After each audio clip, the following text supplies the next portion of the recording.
My last question is, going into the season, you're probably now the Broncos are probably in the hardest division in all of football. You have obviously the Las Vegas Raiders. If they keep Derek Carr there, you have Derek Carr there. You have obviously Russell Wilson.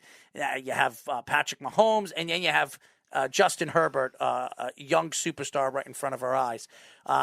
Being that obviously the Broncos now have Russell Wilson, do you think now with Russell Wilson that they're the team to beat in the division, or they still have a lot of work to do? I think they're right up there with it. Honestly, I think it's kind of a coin flip between the Chiefs and the Broncos. Honestly, when you have quarterbacks of that caliber and with the quality of the roster that the Broncos do have currently, we obviously went through the offensive side of the football, but even still defensively, the secondary is still set up. They might need some safety help outside of Justin Simmons, who is a top 5 safety in the league.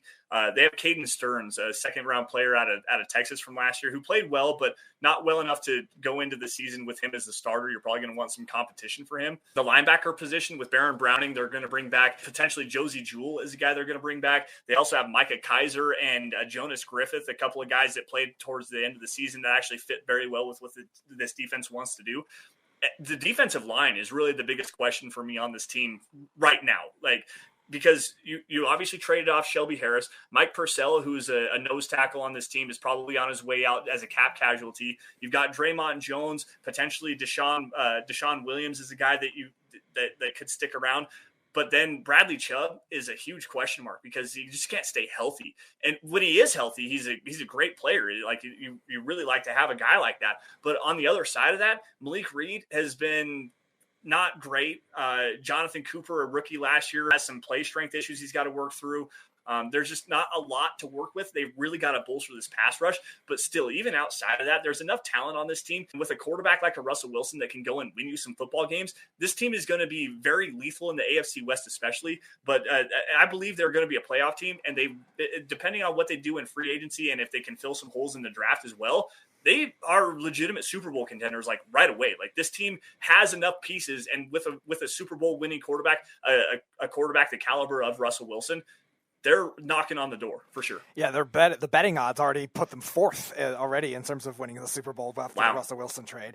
So my last question is actually not football related. You said you were a Wyoming guy. They're a basketball team looking pretty good this year. They're projected a 9 seed right now in Jerry Palm's bracketology. How far do you think they could go in this NCAA tournament?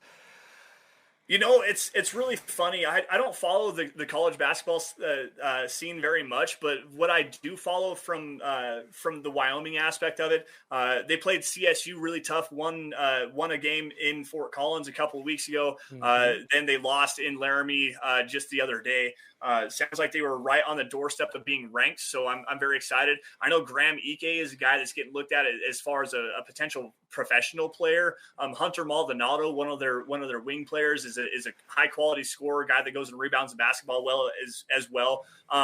As far as the NCAA tournament, I don't know, man. CSU is so dominant. That Dobby kid is an amazing player. I don't expect Wyoming to win the West. And going into the tournament, if they're going to be a 9 seed, they're probably going to have a tough matchup.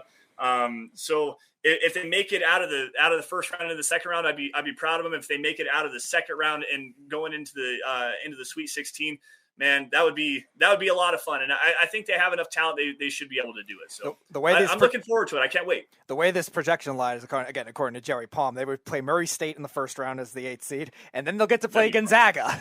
If they play Gonzaga, they're not getting out of the second round. That's for sure. Gonzaga has the goods to go and win the tournament. But isn't that something they never we say win every single year, though? Yeah, we say that every single year. They'll be the number 1 seed and they'll just lose in the second round. They're pretty steady the last 5 years, 6 years, and making the Sweet 16 at least. But beyond that, it's a crapshoot. They never win. So I got a question for you guys regarding the NCAA tournament. I actually tuned into the Duke and North Carolina game the other day. Was that as much of an embarrassment as I thought it was? Like, quite honestly, it's Coach K's last game. Ticket prices. Did you guys ever see what the lowest? $6,000. The lowest one was like $3,482, and the highest was up to like $50,000. Yeah, it's insane. There was a guy, he was a booster, I think. He actually bought 4 tickets for $1 million, so $250,000 a pop courtside seats. And you have that high of a scale event in Coach K's last game in Cameron Indoor Stadium. national televised. Everybody is watching this, and you go out and get your absolute, what kicked in front of the entire nation. I am a Duke fan. By your biggest rival. Yeah, I'm a Duke fan, so obviously. I'd love to rub it in. Yeah, love to rub it in. I am a Duke fan. I watched bits and pieces of the game, especially in the fourth quarter, where I tuned in about 5 minutes left, and they were down by, I think, 9 or 8 with 5 minutes left of the game. I didn't think they were going to win the game going into the 5 or 4 minutes left of the game. But was it embarrassing? Yeah. Is it going to hurt Duke when it comes to being a top seed in the NCAA tournament? No. And listen, if they make it to the Final Four, nobody's even going to care what they did in that game. So no. So to me, it's all about trying to win a national championship, and they better not play like that. If they play like that, they're going to be eliminated pretty early in the tournament. So, I've been saying this. I'm sorry to cut you off. I've been saying this. They're not a good rebounding team. And when they play teams like Purdue or even North Carolina or Kansas or any of these teams that can rebound the ball, they're going to have problems with it. They're a good shooting team, but they're not good rebounding. And year in and year out over the years, they've always been a good rebounding team. Coach K's teams have always been good in the paint and rebounding the ball. This year, that's one of their weaknesses, and I think it's going to affect them in the NCAA tournament. Yeah, if they don't go out and rebound the basketball and play more physical, man, like they seem soft. Yeah, they are really soft. do, and like it's crazy. They want to play that finesse game. They want to shoot the ball really well. That Boncaro kid is spectacular, right? And like great shooter. He's amazing. He's a lottery pick. Like I watched one game this season. That was it. I'm like, that kid's a lottery pick. Like I guarantee you, he's gonna be great. But they got to get way more physical, especially on the offensive glass, especially on the defensive glass. They've got to get a little bit quicker in transition and then slow down and set up and don't take in these settle for shots. That, like, especially against North Carolina, like they were down, I think 6 with like 7 minutes to go. Yep. And they had an opportunity, but it was like settle for shots, quick shots, getting the ball out of their hands quickly. They couldn't knock anything. They down. had no chance in six minutes left of the game. I knew that Duke was going to lose. I knew they were going to lose. And everybody, I had friends texting me. I kind of shut it off with the last 3 minutes of the game. I said, "There's no way they're coming back in this game. I don't want to hear it. They could hit 4 threes in a row. They're not winning this game. It was something about the pace of the game. It was going North Carolina, really going in at the end of the first half, going into the second half. It was all North Carolina. The pace was their pace, and that's why they won the game. Yeah. It's going to be interesting to see because, like I said, if they don't get more physical, if they don't rebound the ball as better, especially on both sides of the floor, they could be a quick out. Didn't they lose as a 2-15? Yes, they did. A couple years ago. Yeah, they also lost. And they're going to be a 2 seed this year too. From the sound of it, they got knocked out of the top 4, so they're probably going to be a 2 seed. They're better off. They lost as a 2-15 in 2012 to CJ McCollum led Lehigh, and then 2 years later, I remember because I picked them to win it all that year. They lost 3-14 as well against Mercer in 2014, and it's definitely weird. Duke's weird. They either go out in the first round or they'll make the Final Four. Like usually, there's no really in between with them. Even when they lost to South Carolina, that was early too. But it's also weird too. You mentioned the rebounding. Their team defense is actually better than they usually are, but they're just a guard oriented team. They can't rebound. They just can't rebound, and they play one of these bigger teams, like I said, Purdue, Kansas, North Carolina, and these teams are out rebounding them. They have to shoot. If they're shooting and they're shooting well, and they're a good shooting team, they're one of the best shooting teams in the nation. If they can shoot the 3 and they get hot, nobody's beating them. But if they get into one of these spurts where, like they did against North Carolina, when they shot like 5 3-pointers in a row and they couldn't hit one of them, they're not winning. And because they can't out rebound the big teams that can, you're shooting 3s and you're missing them, and the other team's out rebounding you. There's no way you're going to be able to keep up with the teams that can get into the paint and dominate you in the paint. So that's why I think Duke is going to have problems in the NCAA tournament. It's just a matter of where they are in the bracket and who they're matched up in the bracket. If they match up very well against some of these teams, they don't have to play Purdue, they don't have to play any of those other teams that I just mentioned.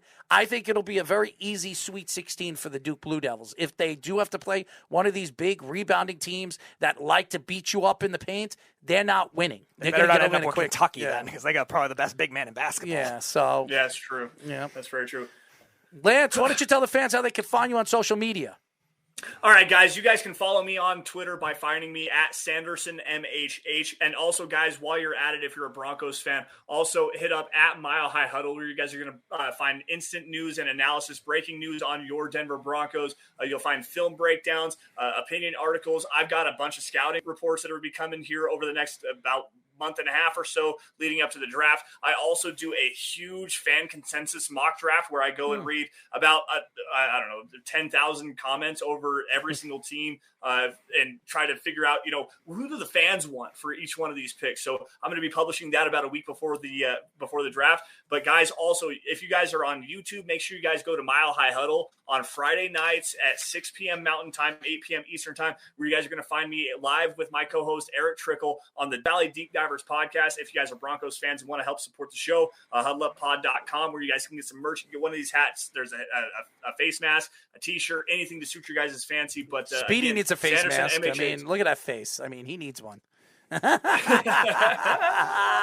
boy! He needs a hat. He needs a hat or a haircut. Look at that. He definitely needs a haircut. You should read some of those old. You should read some of the old 10,000 fan comments from the 2019 draft for all the fans that were saying, "Oh, let's draft this tackle to replace Garrett Bowles." Who did I have? I think it was Devin Bush at 10 was who it was. I was actually comfortable taking Drew Lockett at 10 there. But that was actually a really fun article. In fact, it's a 2019 NFL draft. The article that I wrote was if you Googled NFL mock draft, it was actually the number 3 article behind one from NFL.com. And then the second one above that was Todd McShay versus Mel Kiper Jr. 2.0. Their dueling mock draft. Mine was the third one for over a week. Had 650,000 page views. It was awesome. Well, you're better than both of them, so. Yes, absolutely. And by the way, if you haven't read my hat over here, that's what Speedy is right there. Oh my God! Why are you wearing that hat? Why are you wearing that hat? What, you don't like the hat, man? No, I prefer Lance's hats. Huddleuppod.com. Huddleuppod.com. If you're a Broncos fan, I'll wear your hat 99 times before I ever wear that one. Well, that's because you don't have a sense of humor. Anyways, Lance, thank you for joining us. We'll definitely get you on again. We really, really loved your interview. You're awesome. We really appreciate it. Well, thanks, guys. I appreciate you for having me. Can't wait to do it again. We'll see you guys later.